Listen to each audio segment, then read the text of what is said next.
আমি সবসময় চেষ্টা করি কম বাজেটের মধ্যে খুব সুন্দর সুন্দর নতুন নতুন জায়গা এক্সপ্লোর করতে। তোমরা কারা কারা আছো ঘুরতে অনেক পছন্দ করো আমার মতো কিন্তু বাজেট কম, তাহলে আজকের ভিডিওটা কিন্তু তোমাদের জন্য হতে পারে বেস্ট একটা ভিডিও।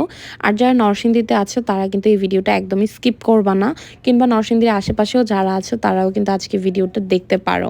আজকে আমি চলে এসেছি টপ 10 লঞ্চে। টপ 10 লঞ্চের লোকেশনটা আমি কমেন্ট সেকশনে দিয়ে দিব। আগে চলো রেস্টুরেন্টটা তোমাদেরকে ঘুরে দেখাই।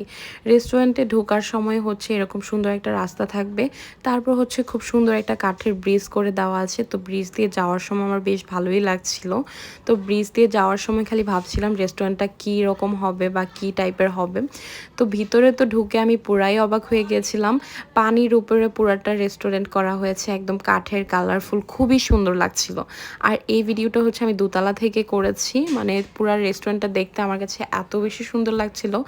তোমরা যে কেউ গেলেই বুঝতে পারবা রেস্টুরেন্টটা কতটা সুন্দর আর কতটা কালারফুল। আর এখানে হচ্ছে আমি কিছু ছবি তুলে নিলাম, ভিডিও করে নিলাম, আমার এত বেশি ভালো লাগছিল।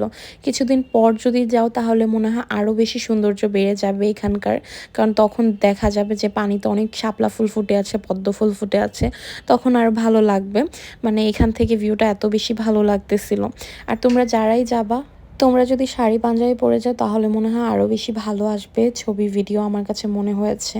যাই হোক, আমরা যেহেতু ফার্স্ট টাইম গিয়েছিলাম তো আমরা বুঝতেই পারছিলাম না যে কি অর্ডার করব। তো আমরা হচ্ছে ফুচকা অর্ডার করেছিলাম। তো ফুচকার প্রাইস ছিল 100 টাকা। 100 টাকা অনুযায়ী আমার কাছে অত একটা হামরি ভালো লাগে নাই, সত্যি যেটা আমি সেটাই বলছি। আর এই আইসক্রিমের প্রাইস ছিল 130 টাকা। আইসক্রিম তো অ্যাজ ইউজুয়াল মজা হবেই। তো আমরা আইসক্রিম খেয়ে সেখান থেকে বের হয়ে গেলাম। তো আজকে ভিডিওটা কেমন লেগেছে অবশ্যই তোমরা আমাকে কমেন্ট করে জানাতে ভুলো না। তো আজকের মতো আল্লাহ হাফিজ, দেখা হবে নেক্সট ভিডিওতে। আর এই জায়গার লোকেশনটা আমি হচ্ছে কমেন্ট সেকশনে দিয়ে দেবো। আল্লাহ হাফিজ।